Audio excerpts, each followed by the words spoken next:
இருமொழி கொள்கையில் அதிமுக உறுதியுடன் இருப்பதாக அக்கட்சியின் பொதுச் செயலாளர் எடப்பாடி பழனிசாமி தெரிவித்துள்ளார். வேலூர் கோட்டை மைதானத்தில் அதிமுக இளைஞர் இளம்பெண் பாசறை மண்டல மாநாட்டில் பேசிய எடப்பாடி பழனிசாமி அதிமுக யாரையும் சார்ந்ததில்லை என்றும் குறிப்பிட்டார். கூட்டணிக்கு அதிமுகவை நாடிதான் எல்லாரும் வருவார்கள் எனவும் அவர் கூறினார்.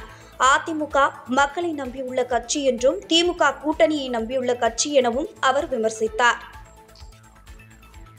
திரு ஸ்டாலின் எதிர்கட்சியாக இருக்கின்ற பொழுது அப்பொழுது பாரத பிரதமர் சென்னைக்கு வந்தார். அப்பொழுது கருப்பு